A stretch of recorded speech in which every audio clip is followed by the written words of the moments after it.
سورہ قدر، سورہ قدر کا تعارف، مقام نزول۔ سورہ قدر مدنیہ ہے اور ایک قول یہ ہے کہ مکیہ ہے۔ آیات، کلمات اور حروف کی تعداد، اس صورت میں ایک رکوع، 5 آیتیں، 30 کلمے اور 112 حروف ہیں۔ قدر نام رکھنے کی وجہ، قدر کے بہت سے معنی ہیں، البتہ یہاں قدر سے عظمت و شرافت مراد ہے، اور چونکہ اس صورت میں لیلۃ القدر کی شان بیان کی گئی ہے، اس مناسبت سے اسے سورہ قدر کہتے ہیں۔ سورہ قدر کے مضامین، اس صورت میں قرآن مجید نازل ہونے کے ابتدائی زمانے کے بارے میں بتایا گیا، اور جس رات میں قرآن مجید نازل ہوا اس کی فضیلت بیان کی گئی کہ یہ رات 1000 مہینوں سے بہتر ہے۔ اس رات میں فرشتے اور حضرت جبریل علیہ السلام اللہ تعالیٰ کے حکم سے اترتے ہیں، اور یہ رات صبح طلوع ہونے تک سراسر سلامتی والی ہے۔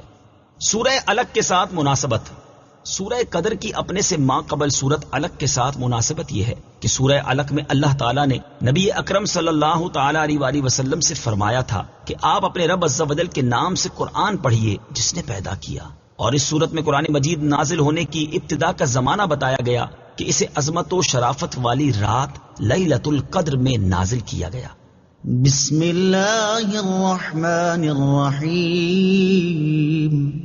ترجمہ، اللہ کے نام سے شروع جو نہایت مہربان رحمت والا ہے۔ اِنَّا أَنزَلْنَاهُ فِي لَيْلَةِ الْقَدْرِ۔ ترجمہ، بے شک ہم نے اس قرآن کو شب قدر میں نازل کیا۔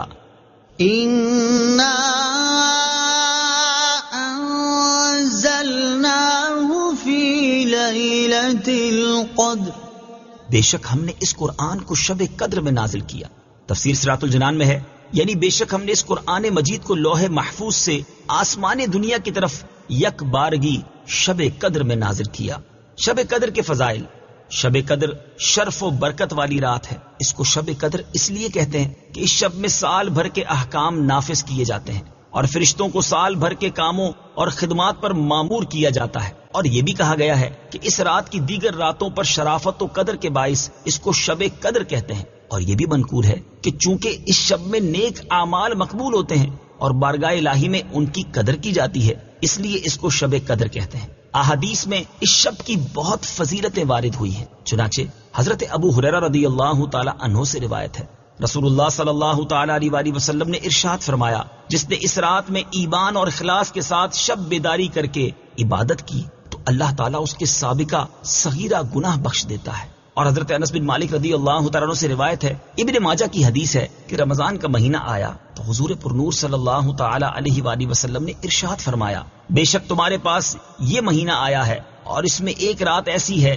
جو 1000 مہینوں سے بہتر ہے۔ جو شخص اس رات سے محروم رہ گیا وہ تمام نیکیوں سے محروم رہا، اور محروم وہی رہے گا جس کی قسمت میں محرومی ہے۔ لہٰذا ہر مسلمان کو چاہیے کہ وہ یہ رات عبادت میں گزارے اور اس رات میں کثرت سے استغفار کرے، جیسا کہ حضرت عائشہ صدیقہ رضی اللہ تعالی عنہا فرماتی ہیں، ترمذی شریف کی حدیث ہے، میں نے عرض کی، یا رسول اللہ صلی اللہ تعالی علیہ وآلہ وسلم، اگر مجھے معلوم ہو جائے کہ لیلۃ القدر کون سی رات ہے تو اس رات میں میں کیا کہوں؟ ارشاد فرمایا کہ تم کہو، اللہم انک عفو کریم تحب العفو فاعف عنی۔ اے اللہ، بے شک تو معاف فرمانے والا، کرم کرنے والا ہے، تو معاف کرنے کو پسند فرماتا ہے تو میرے گناہوں کو بھی معاف فرما دے۔ نیز آپ رضی اللہ تعالی عنہا فرماتی ہیں، اگر مجھے یہ معلوم ہو جائے کہ کون سی رات لیلۃ القدر ہے تو میں اس رات میں یہ دعا بکثرت مانگوں گی، اے اللہ، میں تجھ سے مغفرت اور عافیت کا سوال کرتی ہوں۔ شب قدر سال میں ایک مرتبہ آتی ہے، یاد رہے کہ سال بھر میں شب قدر ایک مرتبہ آتی ہے، اور کثیر روایت سے ثابت ہے کہ وہ رمضان المبارک کے آخری عشرے میں ہوتی ہے، اور اکثر اس کی بھی طاق راتوں میں سے کسی ایک رات میں ہوتی ہے۔ بعض علماء کے نزدیک رمضان المبارک کی 27ویں رات شب قدر ہوتی ہے، اور یہی حضرت امام اعظم رضی اللہ تعالی عنہ سے مروی ہے۔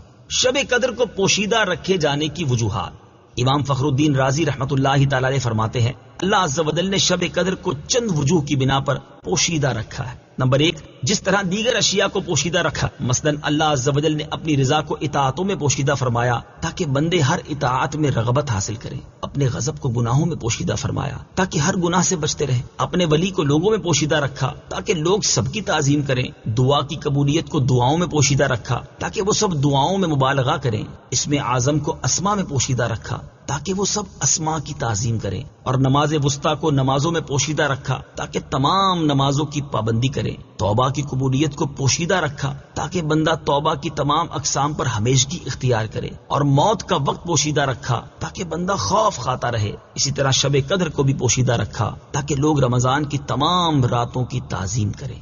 نمبر 2، گویا کہ اللہ تعالیٰ ارشاد فرماتا ہے اگر میں شب قدر کو معین کر دیتا اور یہ کہ میں گناہ پر تیری جرت کو بھی جانتا ہوں، تو اگر کبھی شہوت تجھے اس رات میں گناہ کے کنارے لا چھوڑتی اور تو گناہ میں مبتلا ہو جاتا تو تیرا اس رات کو جاننے کے باوجود گناہ کرنا لا علمی کے ساتھ گناہ کرنے سے زیادہ سخت ہوتا، بس اس وجہ سے میں نے اسے پوشیدہ رکھا۔ نمبر 3، گویا کہ ارشاد فرمایا میں نے اس رات کو پوشیدہ رکھا تاکہ شرعی احکام کا پابند بندہ اس رات کی طلب میں محنت کرے اور اس محنت کا ثواب کمائے۔ نمبر 4، جب بندے کو شب قدر کا یقین حاصل نہ ہوگا تو وہ رمضان کی ہر رات میں اس امید پر اللہ عز و جل کی اطاعت میں کوشش کرے گا کہ ہو سکتا ہے کہ یہی رات شب قدر ہو۔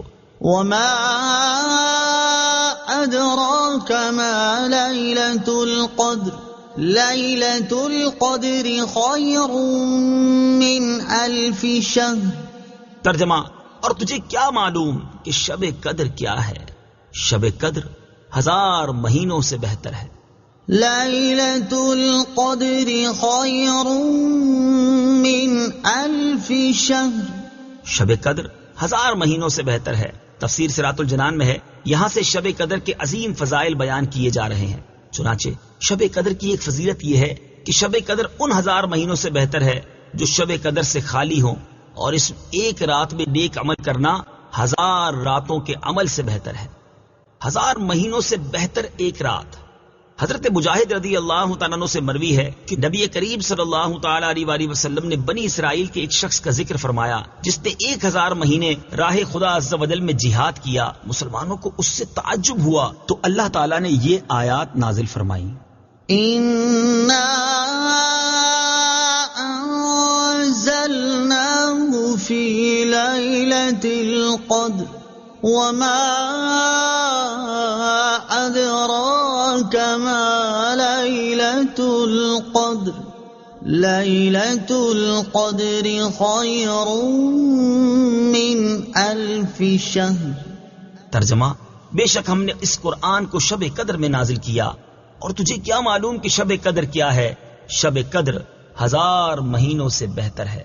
حضرت انس بن مالک رضی اللہ تعالیٰ عنہ سے روایت ہے، رسول کریم صلی اللہ تعالیٰ علیہ وسلم نے ارشاد فرمایا اللہ تعالیٰ نے میری امت کو شب قدر کا تحفہ عطا فرمایا، اور ان سے پہلے اور کسی کو یہ رات عطا نہیں فرمائی۔ مفتی نعیم الدین مراد آبادی علیہ رحمت اللہ الہادی فرماتے ہیں یہ اللہ تعالیٰ کا اپنے حبیب صلی اللہ تعالیٰ علیہ وآلہ وسلم پر کرم ہے کہ آپ کے امتی شب قدر کی ایک رات عبادت کریں تو ان کا ثواب پچھلی امت کے 1000 ماہ عبادت کرنے والوں سے زیادہ ہو۔ اور مفتی احمد یار خان نعیمی رحمت اللہ تعالیٰ علیہ فرماتے ہیں اس آیت سے 2 فائدے حاصل ہوئے۔ ایک یہ کہ بزرگ چیزوں سے نسبت بڑی ہی مفید ہے کہ شب قدر کی یہ فضیلت قرآن کی نسبت سے ہے۔ اصحاب کہف کے کتے کو ان بزرگوں سے منسوب ہو کر دائمی زندگی عزت نصیب ہوئی۔ دوسرا یہ کہ تمام آسمانی کتابوں سے قرآن شریف افضل ہے کیونکہ تورات و انجیل کی تاریخ نزول کو یہ عظمت نہ ملی۔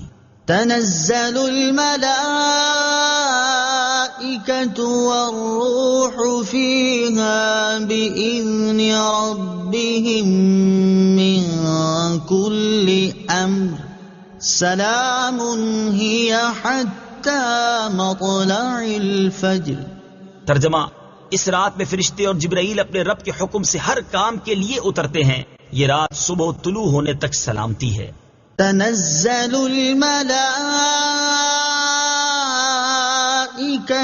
والروح فيها، اس میں فرشتے اور جبرائیل اترتے ہیں۔ تفسیر صراط الجنان میں ہے شب قدر کی دوسری فضیلت یہ ہے کہ اس رات میں فرشتے اور حضرت جبرائیل علیہ السلام اپنے رب عز و جل کے حکم سے ہر اس کام کے لیے جو اللہ نے اس سال کے لیے مقرر فرمایا ہے آسمان سے زمین کی طرف اترتے ہیں، اور جو بندہ کھڑا یا بیٹھا اللہ تعالیٰ کی یاد میں مشغول ہوتا ہے اسے سلام کرتے ہیں اور اس کے حق میں دعا و استغفار کرتے ہیں۔ اور حضرت انس رضی اللہ تعالیٰ عنہ سے روایت ہے رسول اللہ صلی اللہ تعالیٰ علیہ وسلم نے ارشاد فرمایا جب شب قدر ہوتی ہے تو حضرت جبرائیل فرشتوں کی جماعت میں اترتے ہیں اور ہر اس کھڑے بیٹھے بندے کو دعائیں دیتے ہیں جو اللہ تعالیٰ کا ذکر کر رہا ہو۔ سلام هي حتى حتى مطلع الفجر. یہ رات صبح طلوع ہونے تک سلامتی ہے. تفسیر صراط الجنان میں ہے شب قدر کی تیسری فضیلت یہ ہے کہ یہ رات صبح طلوع ہونے تک سراسر بلاؤں اور آفتوں سے سلامتی والی ہے. صدق اللہ العظیم.